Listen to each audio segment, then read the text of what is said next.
Hello and welcome back to Social Broadcasting. I am here with a very special guest, Jane. Jane is an events coordinator for the Harbour Jazz Festival. Is it? Okay. And we're here to ask her a few questions.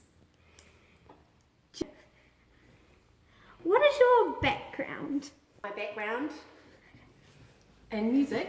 Yes. Probably very similar to a lot of young people. I had piano lessons as a child and dance lessons and everything like that, and continued on loving music as I got older with all the different types of music that we had growing up. And then I married Tony, who'd been in a band since he was 16, so from then music was pretty prevalent in our house with band practices and things like that. So yeah.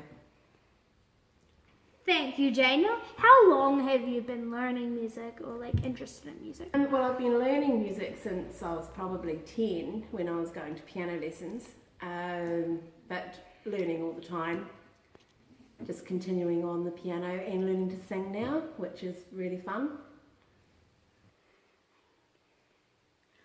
Who are your favourite artists for music? My artists?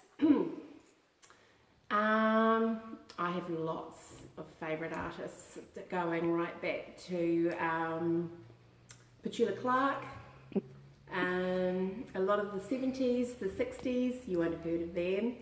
I probably have too many to name, actually. In fact, I should have been prepared for that one.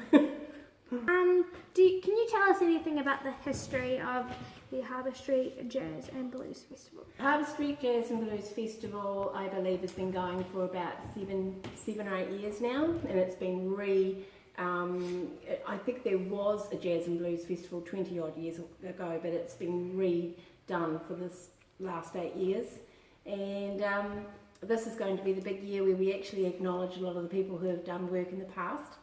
We've got a fabulous committee that work very well, and of course Jay Bedford is involved in the committee, so works very hard as well, and it's a great group to be part of. What is your role in the committee of the Harbour Street Jazz and Blues? My role in the Harbour Street Jazz and Blues Festival is that I'm chair of the committee. What that actually involves is chairing the meetings and also sort of just being support and backup for the coordinator, who is Paula is our coordinator, and she's done a brilliant job this year, so I'm quite happy to support her and back her up and do any jobs that she needs me to do. So that's kind of my role. Who else is on this committee, and what does each person bring to the table?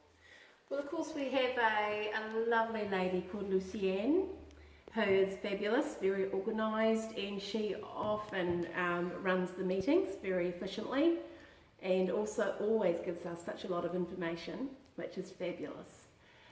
Jay Bedford, of course, is involved, and he has the music background and often runs and is in charge of the talent quests and things like that for the kids to come along and do their thing at the talent quest. Paula is our coordinator, so she's taken over from Julie this year, and she does a lot of the grants and the hard work that is involved in getting the money to run the festival, because of course it's all free. Sally Hope is involved, so she often does a lot of the licensing and things like that for road closures and that sort of thing. And Heather Berger is of course our sponsor, so she's very important because she's actually put money into the festival so that it can run.